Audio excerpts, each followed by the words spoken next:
All right, folks, I just wanted to do a quick video on how I clean puppy drum.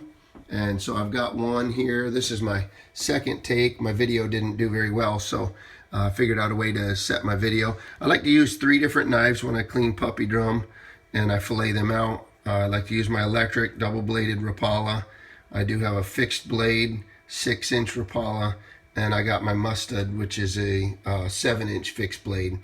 And the reason why I typically would use 2 different fixed blades is because sometimes cleaning too many fish, you'll end up getting a dull blade. So I have the 2. I don't really have a preference. I guess I do kind of like the shorter blade a little bit better, but on some of the larger fish, it's good to have a large one.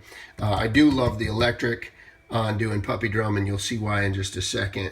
Any rate, and then I'll show you how to properly use the fixed blade and get the meat off of the skin. So here we go. I'm gonna set this guy up here, and we will grab a new fish.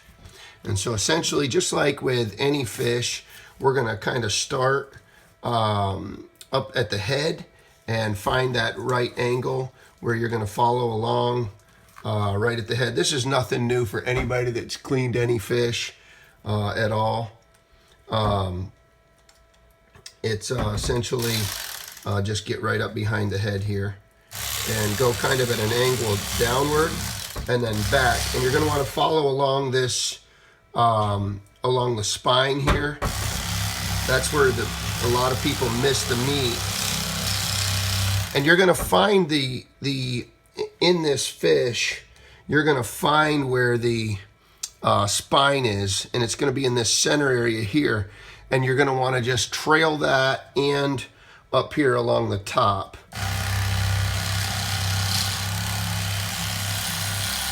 Again, following through, letting the knife do the work, and going right down to the bottom. And then you'll end up with a nice clean carcass here. And then for sake of time, essentially you're just going to flip it over and do the same. But I want to show you, for sake of time on the video, then the best thing. And what I'll do typically is right here, just kind of put a little slit right there so I can get some meat. And this is where I use my fixed blade because it bends easier and I can kind of extend. I keep my finger pretty close to the blade, and that kind of makes the knife an extension. And I'm not really pushing the knife as much as I am pulling the carcass towards me. And I guess I'm kind of doing both at the same time.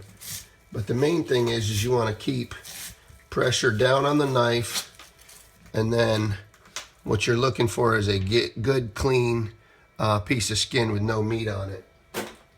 And then you still have to deal, no matter what you're doing here, you're gonna have to deal with the belly fish. There's some people that'll leave that in there. I'm not one of them because my family doesn't like bones, and then you have these belly bones right here. So what you're going to do is just essentially follow that right there and cut out your belly bones all at once. And then, of course, if you're not a complete professional like I'm not, sometimes you'll miss 1 or 2 in there. I don't do anything. Some people cut them back out. I just soon grab them and pull them out. Doesn't take that much effort to do, and then you're good. So, and then I just rub my finger along through here to make sure that I haven't missed any, and then I've got a really nice fillet here. So that's really great meat, and puppy drum, you'll enjoy it. East Carolina, it's a great source of obviously protein. A lot of fun catching some puppy drum. And it's also good eating. So, at any rate, just wanted to share that video with you on how to clean them. Feel free to hit me up if you've got any questions. Love to help in any way I can. Thank you, and God bless you.